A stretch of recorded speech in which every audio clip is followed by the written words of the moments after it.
Washington کے تجزیہ کار اس ملاقات کو ایک غیر رسمی ملاقات کے طور پر دیکھ رہے ہیں اور ان کا کہنا ہے کہ اس سے امریکی حکومت یہ تاثر دینا چاہتی ہے کہ وہ پاکستان میں جمہوری حکومت کی حمایت کر رہی ہے۔ جنوبی ایشیا کے لیے اسٹیٹ ڈپارٹمنٹ کے سابق اہلکار اور مڈل ایسٹ انسٹی ٹیوٹ کے اسکالر مارون وینبام کا کہنا ہے کہ جمہوری حکومت کی حمایت دکھا کر کانگریس سے امداد منظور کروانا آسان ہے۔ As far as Pakistan's military posture toward the extremists, جہاں تک دہشت گردوں کے خلاف پاکستان کی فوجی حکمت عملی کا تعلق ہے تو میں نہیں سمجھتا کہ یہ بات پوشیدہ ہے کہ صدر زرداری کا اس سے کوئی تعلق ہے۔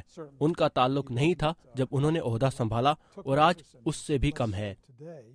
مارون وینبام کہتے ہیں کہ یہ ملاقات ایک موقع ہے یہ باور کرانے کا کہ پاکستان کے لیے جمہوریت ضروری ہے۔ وہ کہتے ہیں کہ اس ملاقات میں محض رسمی گفتگو ہوگی اور امریکہ اس سراب سے باہر نکل آیا ہے کہ صدر زرداری پاکستان اور امریکہ کے تعلقات میں بہتری لا سکتے ہیں۔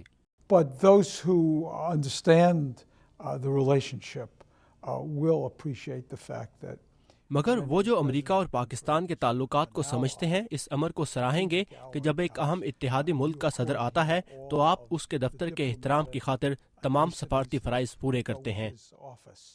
مگر بروکنگز انسٹیٹیوشن میں پاکستانی امور کے ماہر مائک اوہینلن کے مطابق امریکہ اور پاکستان کے تعلقات ہمیشہ سے اہم رہے ہیں اور یہ ملاقاتیں پاکستانیوں کے ذہنوں میں موجود بدگمانیوں کو ختم کرنے کی کوشش ہیں۔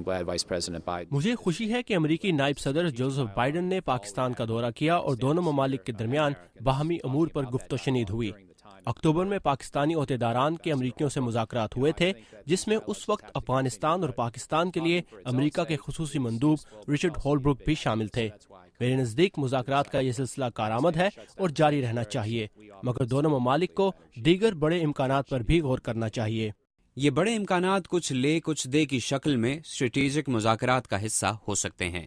تجزیہ کاروں کے مطابق پاک امریکہ صدور کی ملاقات یہ واضح کر دے گی کہ امریکہ پاکستان میں جمہوریت کی ہی حمایت کرے گا اور ملک کو درپیش مشکلات سے باہر نکالنے کے لیے ہر ممکن مدد بھی کرے گا۔